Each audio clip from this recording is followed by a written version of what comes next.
పరకామణి చోరీ వ్యవహారం మనందరికీ తెలిసిందే. దాన్ని రాష్ట్ర ప్రభుత్వం కావచ్చు, హైకోర్టు కావచ్చు ఎంత సీరియస్గా తీసుకున్నాయో మనందరికీ తెలిసిన విషయమే. అయితే ఇదే కేసుకు సంబంధించి ఆల్రెడీ కేసును సిఐడికి కూడా హైకోర్టు ఇవ్వడం జరిగింది. దీని విచారణ సాగుతుంది. అయితే ఇందులో కీలకమైనటువంటి వ్యక్తులు మనం ఇద్దరుగా చెప్పుకోవచ్చు. ఒకటి ఆ రవికుమార్, ఎవరైతే చోరీ చేసిన వ్యక్తి ఉన్నాడో ఆ వ్యక్తి రవికుమార్. రెండోది నాడు విజిలెన్స్ అధికారిగా ఉన్నటువంటి సతీష్. అంటే ఇప్పుడు మనకి ఫోటోలో కనపడేది ఆయనే. సో సతీష్ నాడు విజిలెన్స్ అధికారిగా ఉండి కేసు నమోదు చేయడంతో పాటు తర్వాత కేసీ రాజీ చేయడంలో కూడా ఈయన పాత్ర ఉంది. సో వీళ్ళిద్దరూ ప్రధాన వ్యక్తులు. ఈ కేసు ముందుకెళ్లాలంటే వీళ్ళిద్దరి వాంగ్మూలం అనేది చాలా కీలకం. అయితే ఇప్పుడు ఈ కేసులో నాడు విజిలెన్స్ అధికారిగా ఉండి ప్రస్తుతం గుంతకల్లు రైల్వేలో సిఐగా పనిచేస్తున్నటువంటి సతీష్ కుమార్ అనుమానాస్పదంగా మృతి చెంది రైల్వే ట్రాక్ పై పడి ఉండటమే ఇప్పుడు తీవ్ర అనుమానాలకు తావిస్తుంది. ఎందుకు మనం దీన్ని అనుమానం అన్నాము అంటే ఆల్రెడీ ఇప్పటికే ఈ కేసుకు సంబంధించి ఒకసారి విచారణకు హాజరైనటువంటి సతీష్ కుమార్ తాను చెప్పాల్సింది చెప్పారు. రెండవసారి విచారణకు గాను నిన్న గుంతకల్లు నుంచి తిరుపతి బయలుదేరి ఆ తాడిపత్రి సమీపంలో ఏదైతే రైల్వే ట్రాక్ ఉందో ఆ ట్రాక్ మీద ఆ పడి ఉండటంతో ఉదయమే ఆ ట్రాక్కు సంబంధించిన వాళ్ళు చూసి వెంటనే పోలీసులకు సమాచారం ఇస్తే జేబులో ఉన్నటువంటి ఐడి కార్డు ఆధారంగా గుర్తించారు. ఇతడు ప్రస్తుత గుంతకల్లు రైల్వే సిఐగా ఉన్నటువంటి సతీష్ కుమార్ అని గుర్తించడం జరిగింది. సో ఈయన బయలుదేరింది కూడా ఇదే పరకామణి చోరీకి సంబంధించి సిఐడి విచారణ కోసం వెళ్ళాడు. ఇంటికాడ కూడా నేను తిరుపతి వెళ్ళి వస్తాను, విచారణ ఉందని చెప్పి ఇంటికాడ కూడా చెప్పడం జరిగింది. సో అలాంటి వ్యక్తి ట్రైన్లో పోనీ ఏ కారులోనో బైక్లోనో బయలుదేరి ఉంటే ఆ యాదృచ్ఛికంగా ఏదైనా యాక్సిడెంట్ జరిగిందేమో అనే అనుమానానికి మనం రావచ్చు. కానీ ఆయన బయలుదేరింది రైల్లో బయలుదేరాడు. మరి రైల్లో బయలుదేరిన వ్యక్తి ఎలా మృతి చెందాడు? రైల్లో బయలుదేరిన వ్యక్తి ఎలా మృతి చెందాడు? రైలు నుంచి దూకి ఆత్మహత్య చేసుకున్నాడు అనేది వైసీపీ వాదన. ఈ ఆత్మహత్య అనేది ఎవరు చెప్పకముందు సాక్షిలో చెప్పేశారు. ఈ వ్యక్తి చనిపోయాడు, అది ఎలా చనిపోయాడు అనేది చెప్పాల్సింది పోలీసులు చెప్పాలి. కానీ ఎవరు చెప్పకముందే ఎప్పుడైతే సతీష్ మృతదేహం దొరికిందని తెలిసిందో సాక్షిలో మాత్రం ఆత్మహత్య అని రాశారు. ఆత్మహత్య అని ఎలా రాశారు? ఎవరు చెప్తే రాశారు? మీకు గుర్తుందో లేదో, వివేకానంద రెడ్డి చనిపోయినప్పుడు అది హత్య అయితే గుండెపోటు అని రాశారు. మీకు గుర్తుంది కదా, గుండెపోటుతో వివేకానంద రెడ్డి మృతి అని మొదటి సాక్షిలోనే రాశారు. ఇప్పుడు కూడా ఇది హత్యనని ఖచ్చితంగా మనం చెప్పగలం. ఎందుకంటే నేను చెప్పడం కాదు, హత్యనని చెప్పి సొంత కుటుంబ సభ్యులు, తల్లి చెప్తుంది, భార్య చెప్తుంది, కుటుంబ సభ్యులు చెప్తున్నారు. పోలీసులు కూడా నిన్న పోస్ట్ మార్టం సమయంలో ఎక్స్రే తీసినప్పుడు ఒంటి మీద ఎక్కడా గాయాలు లేవు, కానీ తల వెనుక భాగంలో ఒక పదునైన, అంటే లైక్ గొడ్డలు కావచ్చు, షార్ప్ కత్తి కావచ్చు, అలాంటి ఒక పదునైన ఆయుధంతో తల మీద కొట్టినట్టుగా ఉందని చెప్పి నిన్న పోస్ట్ మార్టం చేశారు. ఆ పోస్ట్ మార్టంలో కూడా చెప్పడం జరిగింది.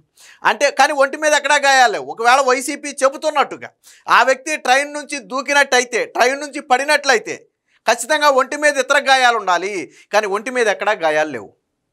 రెండోది ఏంటంటే ఇది చెప్పాల్సింది పోలీసులు బలంగా అనుమానిస్తుంది ఏంటి, నిన్న డాక్టర్ల ధృవీకరణ తర్వాత పోలీసులు అనుమానిస్తుంది ఖచ్చితంగా ఎవరో చేశారు. ఎందుకు చేశారు, ఎవరికి చేయాల్సిన అవసరం ఉంది?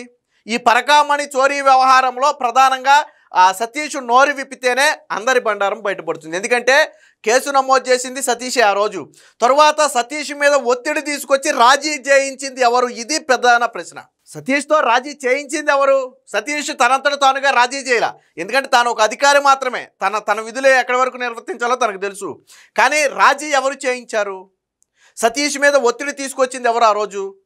అది కన్నా బయట పెడితే కొంతమంది బండారం బయటపడుతుంది కాబట్టే సతీష్ని అడ్డు తొలగించుకున్నారు అనేది ఇప్పుడు ప్రధానంగా వస్తున్నటువంటి ఆరోపణ. ఏది ఏమైనా అంటే ఇలాంటి వాటిలో సాక్షులు లేచిపోవటం అనేది ఎప్పుడు తరచుగా జరుగుతూనే ఉంటుంది. పరిటాల రవి కేసు సమయంలో పరిటాల రవిని చంపిన వాళ్ళు ఏమయ్యారు, తర్వాత ఎలా చనిపోయారో మనందరికీ తెలుసు కదా.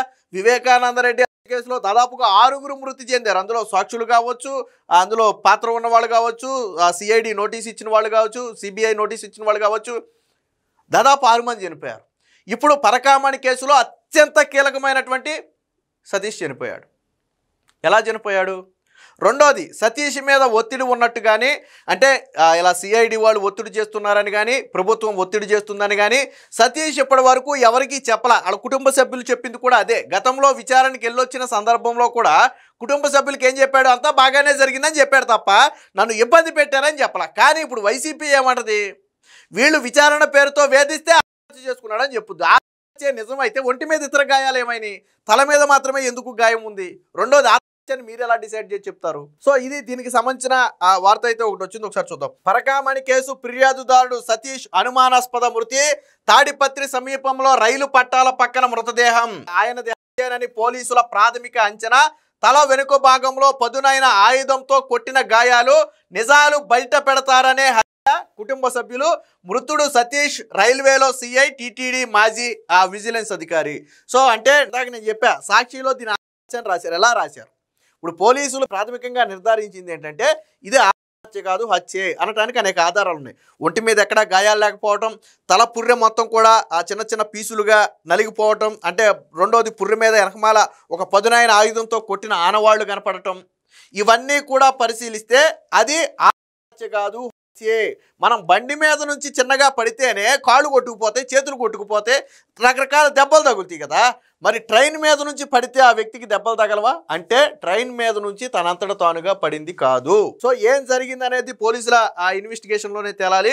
తిరుమల పరకామణి చోరీకి పాల్పడ్డ కేసులో ఫిర్యాదుదారుడైన అప్పటి assistant vigilance security officer Y Satish Kumar అనుమానాస్పద స్థితిలో మృతి చెందాడు. ఈ కేసులో తిరుపతిలో సిఐడి ఎదుట విచారణకు హాజరయ్యేందుకు రైల్లో బయలుదేరిన ఆయన శవమై తేలాడు. అదే విచిత్రం. బైకు కాదు, కారు కాదు, బస్సు కాదు, ఏది కాదు, ట్రైన్ మీద బయలుదేరిన వ్యక్తి విఘాత జీవిగా మారిపోయాడు. ఎలా మారిపోయాడో తెలియట్లేదు. ప్రస్తుతం గుంతకల్లు రైల్వేలో సిఐగా ఉన్న సతీష్ కుమార్ గతంలో టీటీడీ ఏవిఎస్ఓగా పనిచేశారు. పరకామణి కేసులో ఈ నెల 6న సిఐడి విచారణకు హాజరయ్యారు. శుక్రవారం రెండవసారి విచారణకు హాజరయ్యేందుకు గురువారం అర్ధరాత్రి గుంతకల్లు నుంచి తిరుపతి రైల్లో బయలుదేరారు. తాడిపత్రి మండలం కోమలి రైల్వే స్టేషన్ సమీపంలో పట్టాల పక్కన శుక్రవారం ఉదయం విఘాత జీవిగా కనిపించాడు. ఇది ఆయనది హత్యేనని చెప్పి పోలీసులు ప్రాథమిక నిర్ధారణకైతే వచ్చినట్టుగా ఉన్నారు. దీనికి సంబంధించిన మరింత సమాచారం ఉంది, ఒకసారి చూద్దాం. సో ఇది కూడా దానికి సంబంధించి విచారణకు బయలుదేరి పట్టాల పక్కన విఘాత జీవిగా పరకామణి ఫిర్యాదుదారుడు సతీష్ కుమార్ అనుమానాస్పద మృతి. రాజీ కేసులో విచారణ కోసం తిరుపతి రైల్లో వెళుతుండగా ఘటన. తాడిపత్రి సమీపంలో జీఆర్పీ సిఐ సతీష్ మృతదేహం లభ్యం. శరీరంపై తీవ్ర గాయాలు లేవు, కానీ ముక్కలైన తలభాగం హత్యేనని అనుమానం. రైల్లో నుంచి పడితే శరీరం అంతా కూడా దెబ్బలుండాలి, గట్టిగా తలపై బాదినట్టుగా ఉంది. సిటీ స్కాన్ తరువాత ఆ వైద్యుల అభిప్రాయం, అంటే ఇది వైద్యులు చెప్పింది, నేను చెప్పిందో ఇంకొకరు చెప్పిందో కాదు, ఆ వ్యక్తిని పరిశీలించిన తర్వాత పోస్టుమార్టం సమయంలో పరిశీలించిన తర్వాత ఒంటి మీద ఎక్కడా గాయాలు లేవు, ఒంటి మీద ఎక్కడా కూడా పెద్ద ప్యాచర్లు లేవు, కానీ తల మీద మాత్రం తీవ్రమైన గాయం ఉంది. లోన చిన్న పుర్రె మొత్తం కూడా చిన్న చిన్న పీసులుగా పగిలిపోయిందని చెప్పి వాళ్ళు చెబుతున్నటువంటి పరిస్థితి. ఇప్పుడు మాట్లాడే వ్యక్తి సతీష్కి వరుసకు సోదరుడు అవుతాడు. మరి సొంత సోదరుడా బంధువు తెలియదు, కానీ వరుసకు సోదరుడు అయితే అవుతాడు. ఆ వ్యక్తి చాలా స్పష్టంగా చెప్తున్నాడు, పరకామణి కేసులో ఏదైనా నిజాలు బయటపడతాయనే భయంతోనే మా సతీష్ని హత్య చేశారని స్వయంగా వాళ్ళే చెప్తున్నారు. విన్నారు కదా. రాత్రి కూడా నేను తిరుపతి వెళ్ళొస్తాను విచారణకు అని చెప్పి చాలా స్మూర్తిగా చెప్పి ఎటువంటి ఇబ్బంది లేకుండా చాలా ప్రశాంత వాతావరణంలో బయలుదేరినటువంటి వ్యక్తి కరెక్ట్గా సిఐడి విచారణకి వెళ్ళే సమయంలోనే ఎలా చనిపోయాడు. అంటే అంతకుముందు చంపడానికి అవకాశం లేదు. ఆయనేమి చిన్న వ్యక్తి కాదు, పోలీస్ శాఖలో సిఐ హోదాలో ఉన్నాడు, అందులో రైల్వేలో పనిచేస్తున్నాడు, నిరంతరం తన పక్కన ఎవరో ఒకళ్ళు ఉంటారు. అంటే కరెక్ట్గా ఇదే అదును కరెక్ట్గా బయటికి వెళ్ళే సమయంలో అయితేనే ఒక్కడే ఉంటాడని భావించి ప్లాన్ చేసి చంపేశారా? ఇప్పుడు అదే అనుమానం కలుగుతుంది. దీనికి సంబంధించిన మరొక వార్త కూడా వచ్చింది, ఒకసారి చూద్దాం. గుట్టు బయటపడుతుందని భయపడ్డారా? సతీష్ అడ్డు లేకుండా చేస్తే తప్పించుకోవచ్చని భావించారా? సిఐడి విచారణకు వెళ్తున్న వ్యక్తి విఘాత జీవిగా ఎలా మారాడు? తల వెనుక భాగంలో బలమైన ఆయుధంతో కొట్టిన గాయాలు, ఇది హత్యేనని పోలీసుల ప్రాథమిక అంచనా. పరకామణి చోరీ కేసులో లబ్ధిదారులే కుట్ర చేశారా? సతీష్ది ఆత్మహత్య అంటూ ప్రచారం పెట్టిన వైకాపా. ఇక్కడ రెండు విషయాలు చెప్పాలి. అది ఆత్మహత్య అంటూ వైసీపీ ఎలా ప్రచారం మొదలుపెట్టింది? మృతదేహం దొరికిన వెంటనే అది ఆత్మహత్య అని ఎలా చెప్పారు? రెండోది, ఎవరైతే ఇప్పుడు సతీష్ని అడ్డు తొలగించుకోవాల్సిన అవసరం ఎవరికి ఉంటుంది? సతీష్ ఎవరి పేర్లు బయట పెడితే బండారం బయటపడుతుందో, ఎవరి పేర్లు బయట పెడితే వాళ్ళు జైలు శిక్ష అనుభవించాల్సి వస్తుందో వాళ్లే సతీష్ అడ్డు తొలగించుకుని ఉండాలి. ఎవరు వాళ్ళు?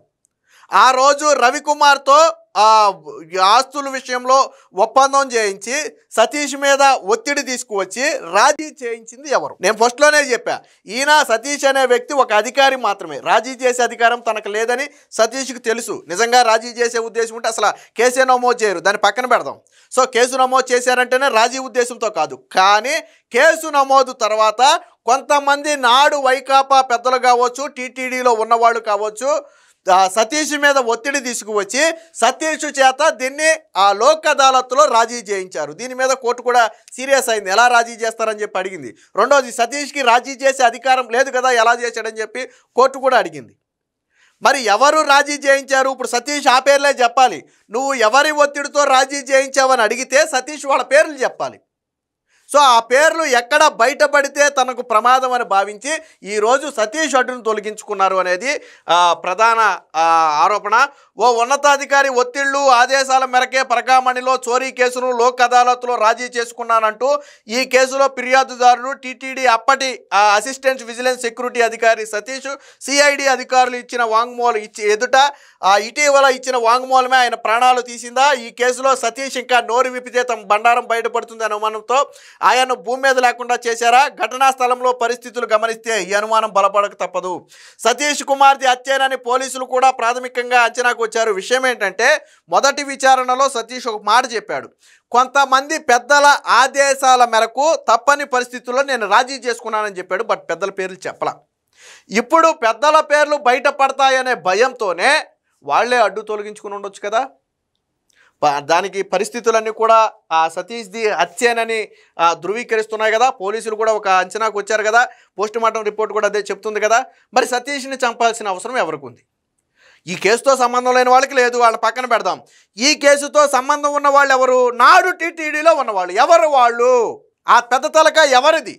ఆ రోజు ఎవరి ఒత్తిడితో రవికుమార్ అంటే దొంగతనం చేసిన వ్యక్తి రవికుమార్ మీద, అలాగే అధికారి అయినటువంటి సతీష్ మీద ఒత్తిడి తీసుకొచ్చి వీళ్ళిద్దరితో రాజీ చేయించింది ఎవరు? ఆల్రెడీ మనం గతంలో మాట్లాడుకున్నాం. ఇదే దొంగతనం చేసినటువంటి రవికుమార్కి చెందినటువంటి కొన్ని ఆస్తులను టీటీడీకి రాశాడు. మరికొన్ని ఆస్తులను నాడు టీటీడీ బోర్డులో ఉన్నటువంటి పెద్దలు రాయించుకున్నారు. రాయించుకున్న పెద్దలు ఎవరు? రవికుమార్ దగ్గర ఆస్తులను దొంగిలించిన పెద్దలు ఎవరు? భయపెట్టి బెదిరించి దీన్ని రాజీ చేస్తామని చెప్పి ఆ వ్యక్తి దగ్గర ఆస్తులు తీసుకున్న వాళ్ళు ఎవరు? ఇప్పుడు ఎవరి పేర్లు బయటకు వస్తాయని భయపడితే ఎవరు చంపారు? ఇది ప్రధాన ప్రశ్న. మొత్తంగా సాక్షులు అంటే ఒకటి వాస్తవం. పరిటాల రవి దగ్గర మొదలు పెడితే, వివేకానందరెడ్డి దగ్గర మొదలు పెడితే, ఈరోజు పరకామణి వరకు కూడా అనేక మంది సాక్షులు అనుమానాస్పదంగా మృతి చెందటం అనేది ఖచ్చితంగా అనుమానించాల్సిందే. ప్రతి కేసులోనూ కీలకమైన వ్యక్తులను అడ్డు తొలగించుకుంటూ వచ్చారు. సో దీని గురించి మళ్ళీ సపరేట్గా వీడియో చేయాలి. ఎందుకంటే పరిటాల రవి కేసులో ఎవరు చనిపోయారు, వివేకానందరెడ్డి కేసులో ఎవరు చనిపోయారు, ఇవన్నీ కూడా ప్రజలకు కూడా తెలియాలి. ఎలా జరుగుతుంది ఇవన్నీ? యాదృచ్ఛికంగా ఏదో ఒకటి అలా జరిగితే యాదృచ్ఛికం అనుకోవచ్చు. కరెక్ట్గా కీలకమైన కేసుల్లో నిందితులు కావచ్చు లేదా సాక్షులు కావచ్చు ఎలా చనిపోతున్నారు? సో ఇదంతా కూడా ఒక మిస్టరీ లాగా ఉంది.